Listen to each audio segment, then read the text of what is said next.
Hello, everyone. Welcome to another episode of the Less Insurance Dependence podcast, your trusted source for insights, strategies, and expert advice to help you take back control of your dental practice and career.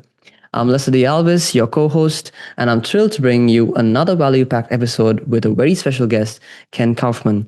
On this podcast, our mission is to help dental professionals reduce their reliance on insurance and creating thriving, profitable, patient centered practices. Before we dive in, a quick word from our sponsors. Echo Marketing is offering a complimentary marketing strategy meeting where their experts will show you how to attract high value new patients, rank number one on the Google locally, and consistently grow your new patient calls. So if you ever want to discover where you are standing in terms of your digital presence, you can visit lessinsurancedependence.com/marketing-strategy-meeting to book a complimentary strategy session just to understand how things are going on your online visibility. And if you're looking for coaching to create a thriving fee-for-service practice, schedule a complimentary coaching strategy meeting with Gary Takas at thrivingdentist.com/CSM. Now, on to today's episode. I'm excited to welcome Ken Kaufman, a respected leader in dental finance and CFO services. Ken and his team are industry leaders in accrual, accounting, financial reporting, cash forecasting, road mapping, and fundraising, all with the goal of helping dental organizations grow their business and lead with confidence. Today, Ken will share how financial clarity and smarter systems can help dentists not only strengthen their business, but also reduce their dependence on insurance. Ken, we're excited to have you here. Thank you so much for being part of this podcast. Lester, thank you. Thrilled to be here. Excited for this discussion.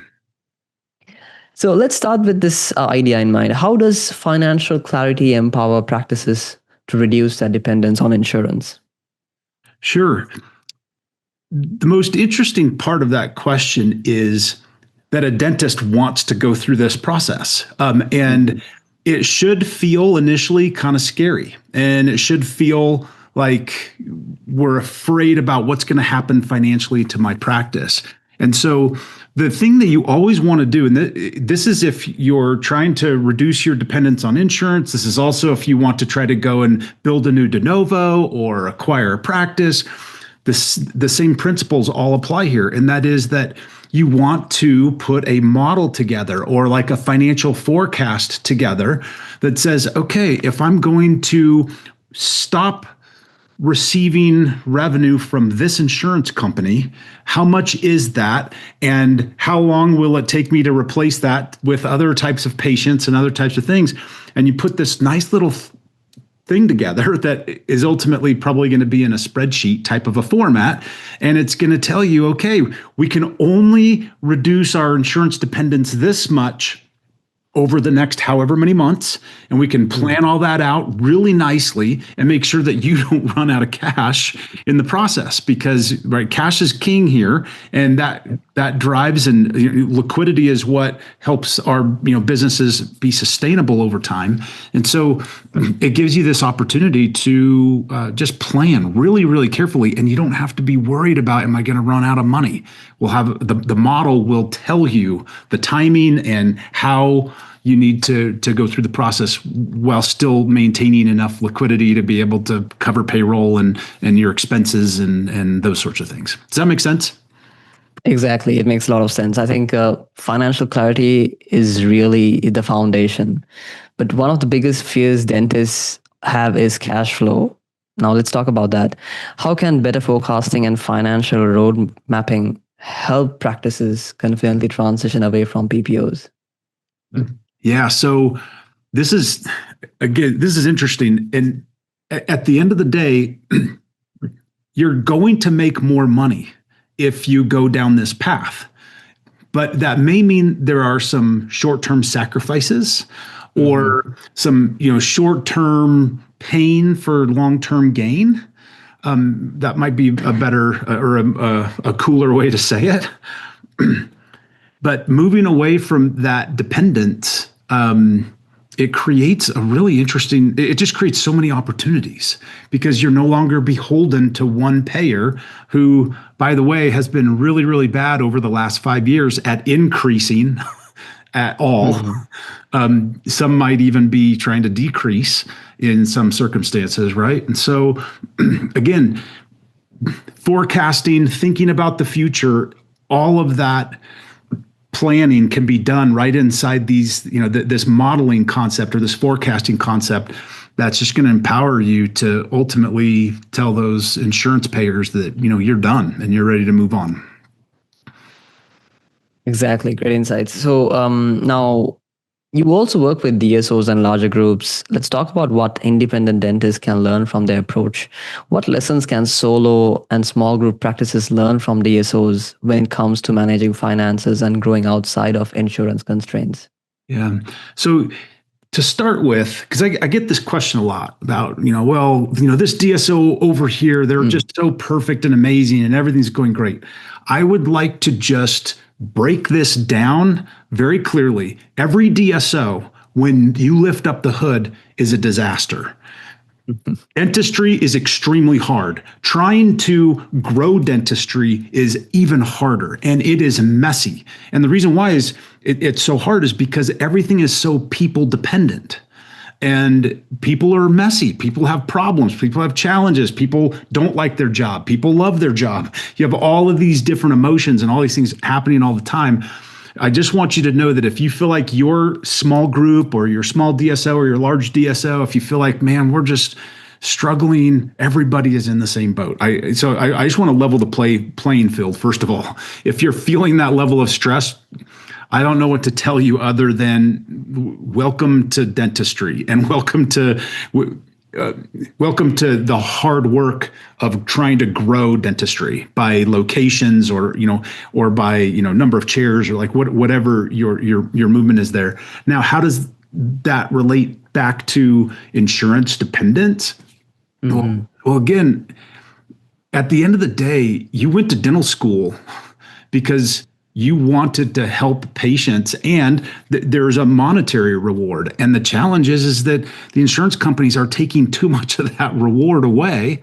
And so, the sooner you can get yourself on a path toward that, if that's what you want to do, the sooner you can get on the path. It's just the more money you're going to be able to make, and the more freedom you're going to have to treat patients the way that you want to treat patients. The more freedom you have to actually be even more selective about what types of patients or what types of modalities you want to even deal with inside of your practice. General practice, when we say to the world, we do everything, that's hard.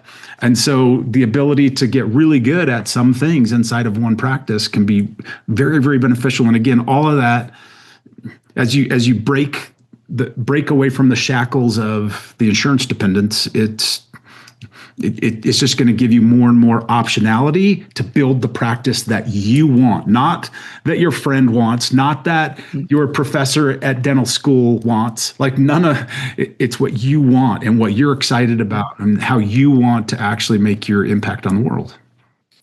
Exactly. Now, earlier, Ken, when we discussed, you mentioned about a book that you were working on. Would you like to share about that as well? Oh boy, this is. I may be putting myself out there a little too far, Lester, with this, but I'll mention it because it's not.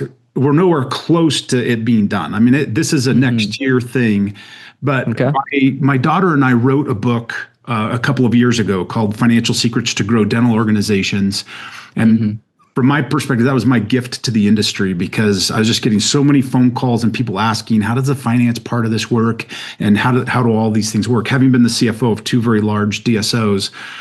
And what my daughter and I are now doing, we've teamed back up again, and we're just in the beginning process of, because the book that we wrote was basically, hey, here are all these financial tools, clarity tools that you can use to build and grow your business and make it successful.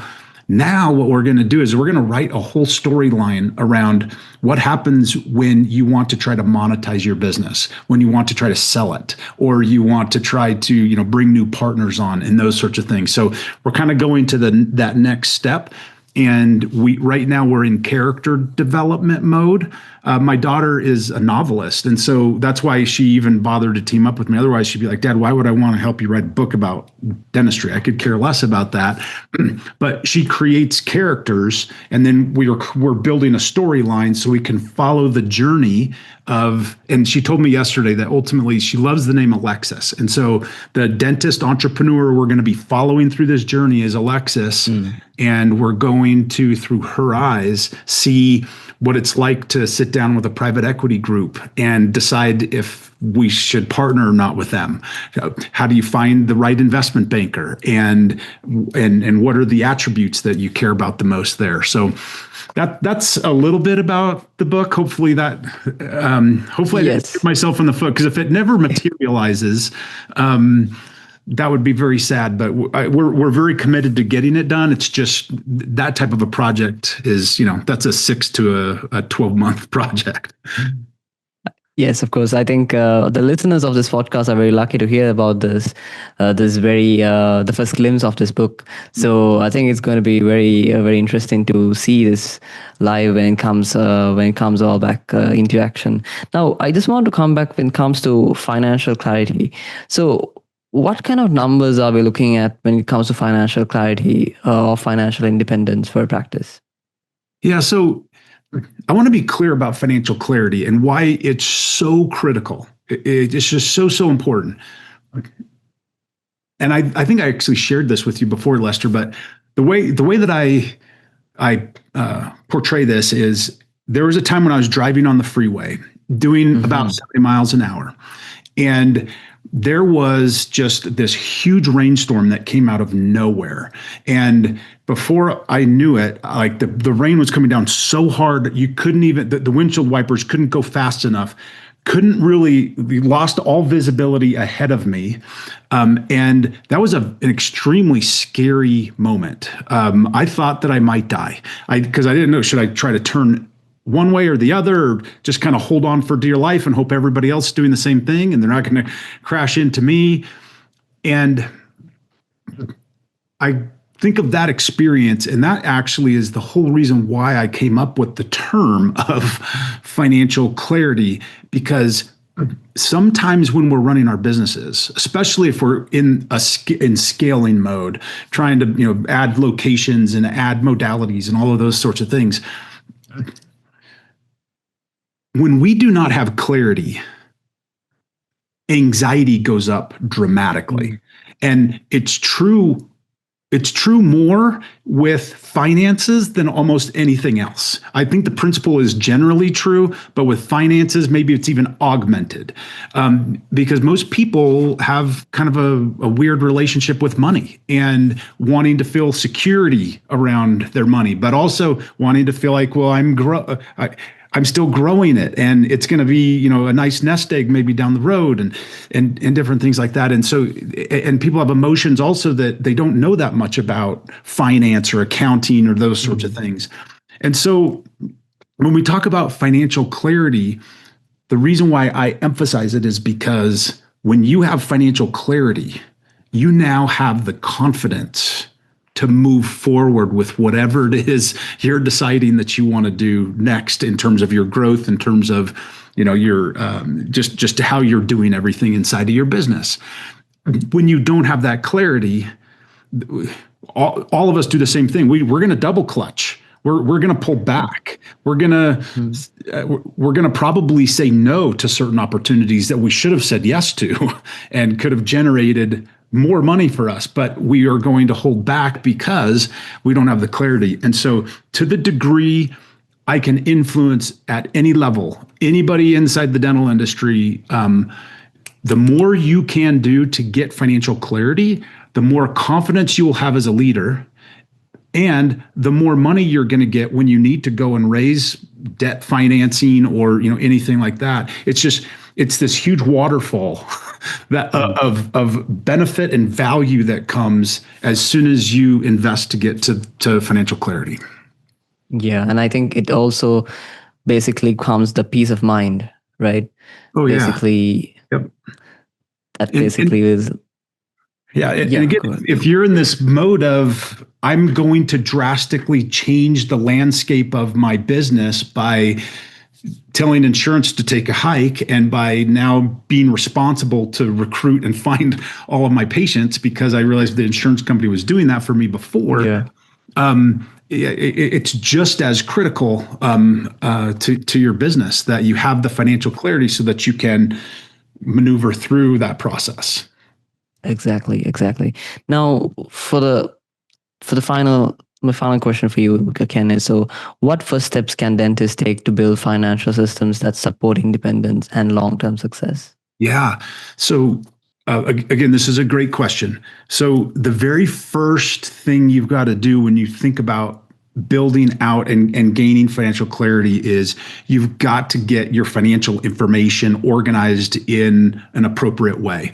And this usually starts with doing bookkeeping. If you've got one practice or 10 practices, you've got to do bookkeeping for all of your practices. And by you, I'm meaning hopefully you hire somebody because you didn't go to dental school so that you could be a bookkeeper. Please, but don't do it. Get an expert to do that for you. So that's kind of the baseline. So you have at least some information. The challenge with that information that you're getting, though, is it's all cash basis. And so you don't actually know, like, they're not accurate financial statements that you can pull from this because there are things that aren't being included. But at least we start with that cash basis. The next step is you're going to want to move to accrual, because accrual now gives you accuracy. It tells you actually what is happening, what procedures are being performed, not what cash is coming in and out of the bank. And, for example, if somebody does full arch and they collect the full fee up front, well, that could make the revenue of that practice for 1 month go way up. But if you haven't provided the service yet, it's actually just a liability because you haven't actually delivered what they gave you the money to accomplish. And so going to accrual, and I could give you a lot of examples here, but going to accrual accounting would be the next step to get even more clarity. Then the next step after that, and this is where it gets fun. Once you've got good, clean bookkeeping and then we get everything into an accrual basis, now we can do that forward-looking planning because we have accuracy about what's happened historically. We can now start to make assumptions about what could happen in the future as a result of that. And now you start to get clarity about what's happening in the future. And the more clarity you have there, the more confidence you have, and the more capability you build around yourself so that you can actually execute and move forward on those growth initiatives and know you're not going to run out of money, and it's actually going to be cash flow positive for you by the 15th week that you've done this initiative or whatever it is, and everything's planned like really nicely about it. So again, got to do the basic bookkeeping, get yourself to accrual, and then get yourself into these forward-looking tools that will just help you make great decisions on a day-to-day basis, week-to-week basis, month-to-month basis, so you can build a great business. Exactly. Excellent advice, Ken. Thank you for breaking down that so clearly. I think anyone listening in got a lot of great nuggets that they can actually, put in and understand when it comes to financial clarity. Ken, thank you so much for joining us today and sharing your insights on how dental practices can use financial clarity to reduce their reliance on PPOs and lead with confidence. Thank you, Lester. It's been a pleasure. The key takeaway from today's episode is that strong financial systems aren't just numbers. They give dentists the confidence and freedom to make bold choices, including breaking free from insurance dependence. And as always, this podcast is about taking action. First off, if you want to attract more high-quality patients and reduce reliance on PPOs, schedule a complimentary marketing strategy meeting with Equa at lessinsurance.com/marketing-strategy-meeting. Secondly, if you are looking for mentorship or personalized coaching to build a thriving insurance dependence practice, schedule a complimentary coaching strategy meeting with Gary Takas at thrivingdentist.com/CSM. Now, both of these are complimentary resources, and they are here to help you to take meaningful steps to look forward for the practice and the life you truly deserve. And if you found value in today's episode, please share it with a colleague or a friend who could benefit. Together, we can help more dentists take control of their future. Thanks for joining us, and I look forward to connecting with you again on the next episode of the Less Insurance Dependence podcast. Until then, keep moving forward, a thriving independent practice.